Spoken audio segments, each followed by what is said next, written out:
બાપુ ઠાકોર, તમારા કોચવાને કહો કે ગાડી જોઈને ચલાવે. તું તારી છોડીને સંભાળીને રાખતો હતો.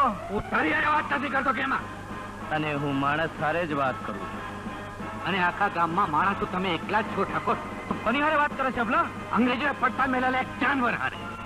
જવા દો ને હવે, કજિયાનું મોં કાળું. અબ્દુલ, ગાડી ચલાવો.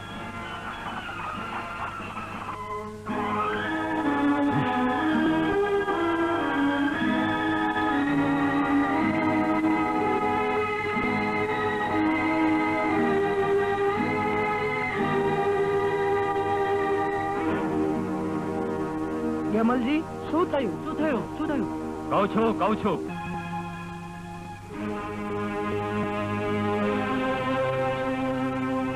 બાબા, આપણે ત્યાં પેલા માનસિંહ દાદા નથી આવતા? હા છે બેટા. એમના દીકરા અભયસિંહ સાથે બાપુનો ઝઘડો થયો. કેમ કરતા કુંવર? એમની દીકરી આપણી ગાડી સાથે અથડાઈ પડી. પેલો ખરો ને? હા છે. એની છોડી જરા ગાડી જોડે અથડાઈ ગઈ. એમાં તો જાણે મોટો લાડ ગવર્નરનો દીકરો હોય એમ બાદ ભીડવા તૈયાર થઈ ગયો. એની પણ બાપુ જોડે. એનો બાપ ઘરમાં નહોતો. એ તો જાત્રાએ ગયો છે. હા તે તો બાકી ઈ હોત તો વાત આટલી વણસત નહીં. ભાઈ, ઈ તો પેલાનો માણસ ને એને તો બધું જોયેલું. ગમે તેમ, પણ આ તો સ્વરાજ આવ્યા પછીની મુકાણ છે. બાકી પેલા તો કોની દેન હતી કે બાપુની સામે મોં ફાડે. પણ આજે તો બે બદામનો માણસ પણ કીચડ ઉછાળી જાય છે.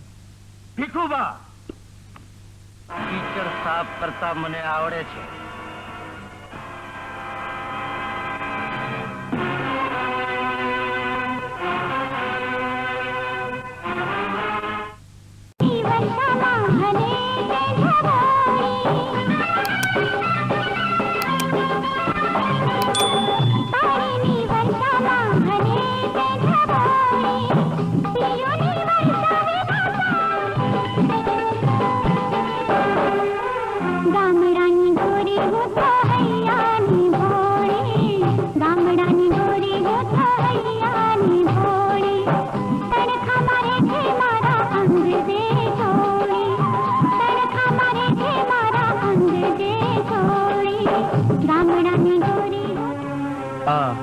સાગર નથી, વિજય છે. વિજય. અને વિજયને વિલંબ પસંદ નથી. શું સુંદર ચહેરો છે, ચાંદ જેવો. પણ ચાંદને પણ દાગ હોય કા? એવું ના બોલો નાથ. તમારી પડનેતર પર પરપુરુષનો પડછાયો પણ પડો નથી.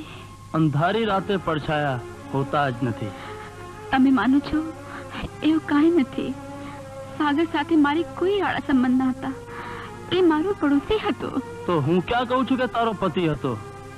પણ પ્રેમ તો પડોશી જોડે જ થાય ને. મને સમજવાની કોશિશ કરો સ્વામી. સ્ત્રીને કોઈ સમજુ છે ખરું? સતી રાણી. એવું ના બોલશો. મને આવું ન કહો નાથ. હું નિર્દોષ છું. દરેક ગુનેગાર પોતાની જાતને નિર્દોષ માને છે. લગ્નની પહેલી રાતે જ વહેમના વાદળે અંધકાર પાથરી દીધો. હવે શું કરું માં?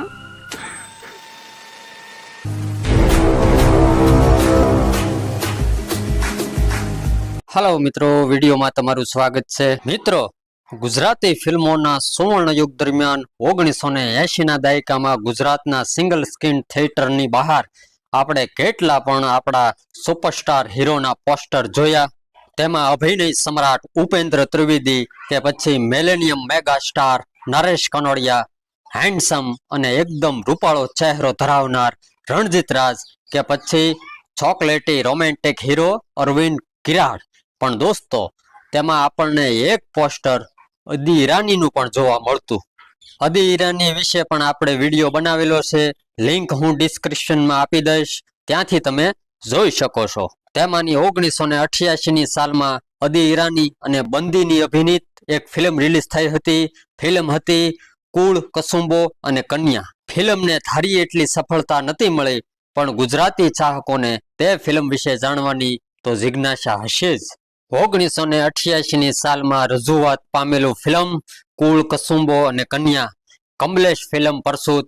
વાત કરીએ સ્ટાર કાસ્ટની તો આપણને અદી ઈરાની, બંદીની, અરવિંદ ત્રિવેદી અને વિલનના નેગેટિવ પાત્રમાં આપણને નજર આવ્યા હતા સુનિલ શોખી। उठ लाला लेने के टाइम लाला लाला और देने के टाइम मुंह खाला। शैतान के बच्चे ला बच्चे। હું તમને આપી દઈશ લાલા। अरे हमको अभी ममता इसी वक्त बनता है। મને છોડો તો ખરા લાલા, હું ક્યાં ભાગી જવાનો છું? अरे इस लाला के हाथ से तू क्या भागेगा चीड़ी मार के बच्चे। ले छोड़ दिया, अब ला पैसा ला। ફિલ્મ નિર્માણ પામી હતી લક્ષ્મી સ્ટુડિયો વડોદરા। સંગીત હતું ઇજાઝ હુસેનનું અને સુરેશ કુમારનું। નિર્માતા હતા કમલેશ શાહ અને કથા પટકથા અને સંવાદ અને દિગ્દર્શન કર્યું હતું હિરેન ગોસ્વામીએ। આ ફિલ્મમાં અરવિંદ ત્રિવેદી અને મહેશ દેસાઈએ પણ અભિનય આપ્યો હતો અને તે પણ એક અલગ અંદાજમાં। બિચારા દીકરીને ત્યાંથી આવતા વેત મેં એને બોલાવો 3 વાર માણસો મોકલાવ્યા, હવેથી નથી આવી। નથી આવી? નથી મોકલાવી। મોકલાવી? હવે ક્યાં સુધી રાહ જોવી? ભાઈજાન तुम ठहरो अभी। झंखना बेटा, झंखना, झंखना बेटा, झंखना बेटा।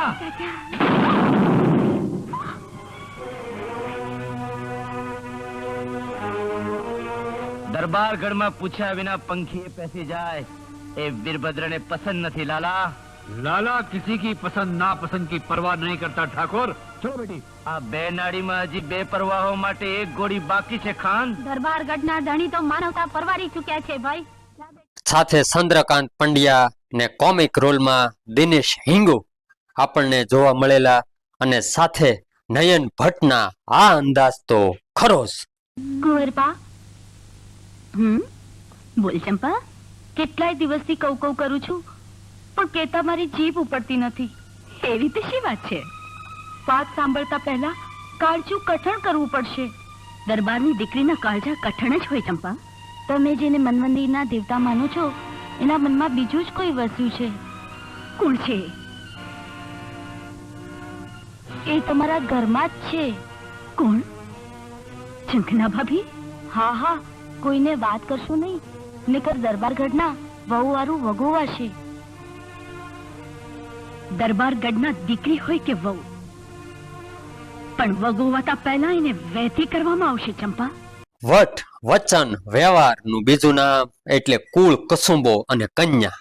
અને અરવિંદ ત્રિવેદીનો આ અદ્ભુત અંદાજ, સાગર અને ઝંખનાની અદ્ભુત પ્રેમ કહાની, કુળ મર્યાદા અને ખાનદાનીની શું કિંમત હતી કે હોય છે એવી કથા તત્વ વાળી અદ્ભુત વાર્તા। જીવવા માટે અને એક સાચો ડોક્ટર બીજાને જીવાડવાનો પ્રયત્ન કરે છે। પણ ઝંખના, હું તને જ ન બચાવી શક્યો, હું તને જ ન બચાવી શક્યો, હું તને જ ન બચાવી શક્યો। ઝંખનાની ડોલી ગઈ ને અરમાનોને રગ દોડીને કચડીને ચાલી ગઈ। મારા સ્વપ્નોના ચૂરે ચૂરા થઈ ગયા દોસ્ત। હું ભટકતો રહી ગયો, ભટકતો રહી ગયો દોસ્ત। Don't worry my boy. ચલો સાગર, કેવો હતો ને કેવો થઈ ગયો તું? શું છે આ બધું? બેટા, આ મારા બા છે। જય શ્રી કૃષ્ણ બા। જીવતો રે બેટા। બા, હા આ મારો મિત્ર પ્રેમલ છે। બેટા, તું જે વાત કરતો તો એ જા। હા, સાગરના મોઢે તારા વખાણ તો ખૂબ સાંભળ્યા હતા, પણ દીઠો આજે બેટા। બેટા, તમે કઈ કહેવા માંગો છો બા? હા, બોલો। કેટલાય દિવસથી સાગરે મોઢામાં અન્નનું દાણું મૂક્યો નથી। દીકરા, તું એને કંઈક સમજાવ બેટા। તમે જરાય ચિંતા ના કરો બા, સૌ સારાવાના થશે। જેનો કોઈ ઈલાજ નથી એનો સમય જ ઈલાજ છે। સુખ દુઃખ અને સમર્પણ કથાનક વાળી આ ફિલ્મ એટલે કુળ કુસુંબો અને કન્યા।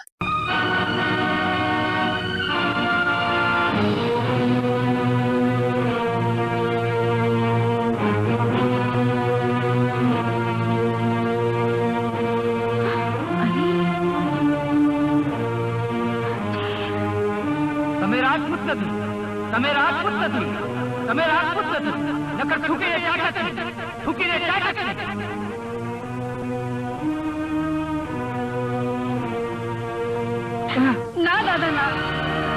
પણ બાપ માનતો નથી.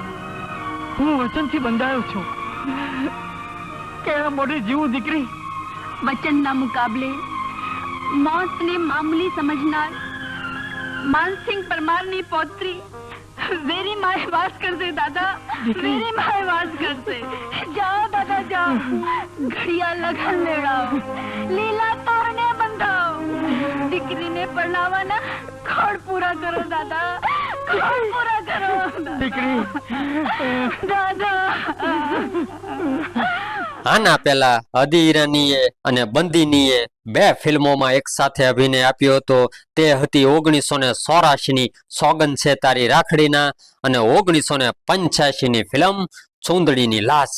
આમ આ પરણીય બેલડીએ ત્રીજી ફિલ્મ કરી હતી કુળ કસુંબો અને કન્યા. આ ફિલ્મ મિત્રો અત્યારે દુર્લભ બની છે. યુટ્યુબના પ્લેટફોર્મ પર અત્યારે આપણને જોવા નથી મળતું. હવે શું આવે દાદા? હું મારું વચન પૂરું કરવા આવ્યો છું. પણ તમે તમારી દીકરીના લગ્ન કેવી રીતે કરશો? અમારે તો ઘણા માણસો આવશે, એની સરભરા કરી શકશો? ઠાકોર, અમે અમારા ગજા પ્રમાણે તમારી સરભરા કરશું. એમ નહીં, અમારા મોભા પ્રમાણે તમારે સરભરા તો કરવી જ પડે, અને એના માટે પૈસાની જરૂર પડે. લો આ પૈસા. ના ઠાકુર ના, અરે અમારાથી દીકરીના ઘરનું પાણી ન પીવાય, ત્યાં પૈસા લેવાની વાત ક્યાં આવી? માનસિંહ દાદા, તમને એમને એમ થોડા જ આપે છે, એ તો ઉછીના આપે છે. તમે તમારી સગવડે પાછા આપી દેજો. અરે પણ ને બન, લો લો લો. નહીં, નહીં, તમે ક્યાં પારકા છો? લો લો લો. લ્યો, લઈ લો ને. હા. અને જો તમને એમ હોય તો લ્યો, આ કાગળ પર સહી કરી આપો. લ્યો, અને પછી તમે તમારી સગવડે પાછા આપી દેજો. લ્યો, ને અમે પાછા તો આપવાના જ છે ને.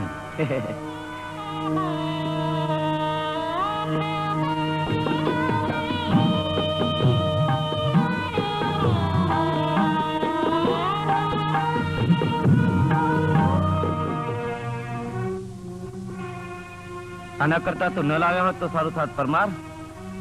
જે મળ્યું તે લાવ્યો છું બાપુ. દીકરી લીધા પછી દીકરીને ઘેર પહેલી વાર જાઉં છું તો મને થયું કે કંઈક લેતો જાઉં. અને પહેલી વખત આવ્યા તો તમે એટલો વિચાર ન કર્યો કે અમે કોને ત્યાં જઈએ છીએ?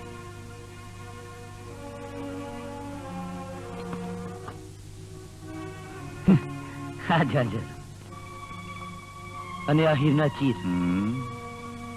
અરે આવી વસ્તુ તો અમારા દરબારગઢના નોકરો નથી પહેરતા પરમાર. ઉઠાવો તમારી આ સોગાદ અને ફરીવાર આવી ભૂલ ન કરતા. ભૂલો તો બહુ થઈ છે ઠાકોર. મારી પહેલી ભૂલ એ કે મેં તમને વચન આપ્યું. મારી બીજી ભૂલ એ કે જતન કરીને ઉછેરેલું રતન એક વચન ખાતર કાગળની કોટે બાંધ્યું. અને ત્રીજી અને છેલ્લી ભૂલ એ કે હું તમારે આંગણે આવ્યો. હું જાઉં છું, હવે કદીએ પાછો નહીં આવું. હવે જાઓ જાઓ, તમને રોક્યા છે કોણે? આપણે યાર વડીલ સમજીને માન આપીએ છીએ, તો આ તો માથે બેસે છે. બાપુ એ તો પગના જોડા પગમાં શોભે. દીકરી જંખના, હું જાઉં છું, હવે કદીએ પાછો નહીં આવું. હવે કદીએ પાછો નહીં આવું. પણ ખાસી મહેનત પછી એક ઘસાઈ ગયેલી હાલતમાં વિડીયો સીડી મળી છે. ઘણા દિવસોની મહેનત બાદ જેટલો પણ વિડીયો કેપ્ચર થયો એટલો તમારી સમક્ષ મૂક્યો છે. તો આ વિડીયોની ક્ષતિને ધ્યાનમાં ન લઈને મારી આ મહેનતને પ્રોત્સાહિત કરવા વિનંતી. દરબારગઢમાંથી આ ફળ મોકલ્યા છે અને દવા માટે પૈસા પણ મોકલ્યા છે બાપુએ. ઉપાડ તારી આ ટોપલી અને જઈને તારા બાપુને કહેજે કે તમારા દરબારગઢની તંબી દયાનું દેવું મારી દીકરીના માથે ચડાવીને દોજકમાં ધકેલવા માટે એના મા બાપ તૈયાર નથી. ઉઠાવ, ચાલ, નીકળ અહીંયાથી જલ્દી. ભાગ, ભાગ અહીંયાથી. હું તો બાપુની બુદ્ધિ જ જોયા કરું છું. કેવું પડે, ફળ અને રૂપિયા મોકલીને બાપુએ તો કમાલ કરી. હવે અબલો ઊંચો નહીં થાય.